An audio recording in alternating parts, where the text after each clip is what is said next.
News alert, this just in, at least 10 are dead after violent storms rip across the eastern seaboard and the Midwest. The victims including 2 children ages 7 and 2.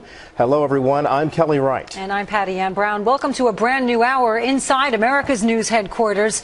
Those late night storms causing major destruction. Winds reaching 70 miles per hour, downing trees and knocking out power to millions. And that includes dozens of elderly residents forced to leave their apartment complex in Indianapolis. The fierce wind and heavy rain creating near whiteout conditions, sending these trees crashing down on tops of homes, cars, and power lines.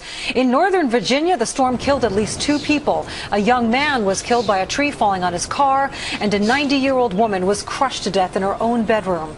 In Washington, D.C., roadways and sidewalks are littered with debris. The storm's also creating widespread power outages, leaving hundreds of thousands of people in the dark and without air conditioning. It was crazy. I couldn't keep control of the car.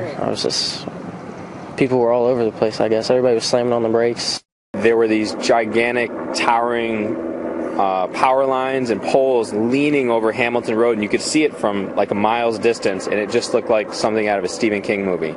It's horrific. I mean, there's carnage everywhere. And Peter Ducey is live now in Springfield, Virginia with the very latest for us. Hi, Peter. Hi, Patty Ann. And as you kind of got a sense of right there, last night's big storm came quickly and without warning, but its effects are going to be felt for a long time because the breaking news is that 10 people are now confirmed to have been killed by the storm.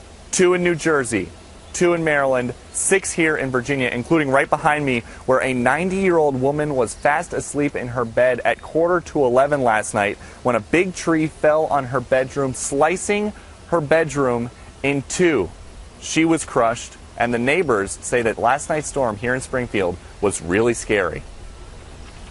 The abruptness, I mean, just right here behind you, calm, almost eerily calm, humid, probably still around 100 degrees, and all of a sudden I just felt the temperature just drop, and then the wind just came in, and it sounded like a couple trucks coming through this area.